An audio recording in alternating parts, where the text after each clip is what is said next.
In Myanmar, the coup may have been driven by the military's goal to preserve its central role in Burmese politics. Little is known about the military's intentions, but it seems clear that the primary objective was to play a greater role in Myanmar's politics by inflaming ethno-religious strife.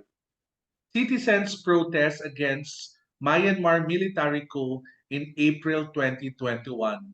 Let's bring in Mr. Taylor Glenn O'Connor, the founder of Everyday Peace Building. Thanks for joining us this evening. Sure, happy to be here. Let's start the Global Affairs Insider. As a peace builder, how challenging such situation until today? What are your worries and concerns in the current political dynamics of Myanmar? Well, I was in Myanmar from 2011, I believe, until before the coup. And so a lot of the peace building we work I was involved in first with local organizations and then with international organizations. Um, there were a lot of issues we were working on, and like any country, things are very complicated. Um, it's really hard to say now because there's a lot of limits with the military in control now, but a lot of the peace building work was really focused on the community level, and a lot of the funding mechanisms operate like that. And so a lot of the peace builders I was working with did want to address the issues of military control of political systems, but those were too politically sensitive for a lot of the donor mechanisms. And so I think it's hard for peace building mechanisms to address certain issues like that, and operating as a peace builder at any level, from local to national to international. Sometimes it's hard to address very important issues like that. Bring us to that moment when you learned that a military government is taking the helm of Myanmar's central government. I wasn't there at the time. I had work in other places, and I had moved out from Myanmar as my home base. And so it was very sad to hear from a lot of my friends who were in Yangon and other parts of the country, and of course the aftermath and the the horrible violence by the military. Um, but I wasn't surprised, and neither were all of my peace builder friends from Myanmar or other countries, that the military did that. After more than 2 years since then, what are your observations to the people of Myanmar in terms of human rights violations and injustices?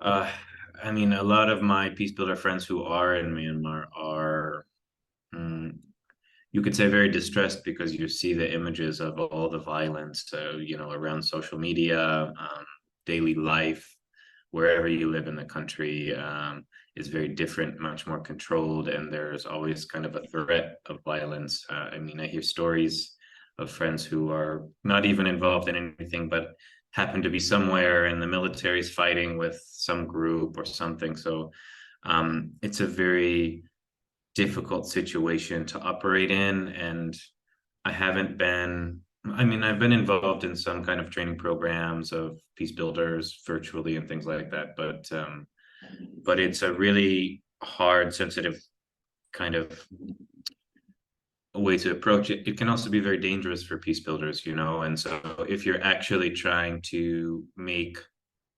a tangible change when you're up against a very violent kind of government, it's a very dangerous situation. And so peace builders, I think, have to think carefully about their strategies and what approaches they can take. Even a lot of times these days, it can be outside of traditional mechanisms if they're trying to do anything beyond humanitarian assistance. What can we expect if the situation will remain steady in the coming months? What is your political calculation on this? Um, um, I mean, I live in Mexico now and I have work in other places. But I think you can't expect any major changes to happen with the current system as it is. But you never know. Things can be unpredictable in Myanmar, not necessarily because of the work of international or national actors, but sometimes even infighting within the military or things like that. Sometimes things can change, but I don't expect that the military government is going to take any steps towards democracy or lessening of violence. As a peace builder, how should the international community address such concern in Myanmar? Is there a legal way for the international community or UN to make actions? I mean, there's various mechanisms within the UN. A lot of the focus has been on kind of different UN agencies and humanitarian response and things like that. But I mean, and a lot of those are the mechanisms that I operated within, and it had been challenging because it's focused on development or humanitarian assistance, and you can't address critical issues to make change through those. There's other mechanisms like the Office of the Commissioner on Human Rights that has always been a very vocal voice to advocate for change, to raise awareness globally about those kind of issues, of the military abuses and things like that. Other mechanisms.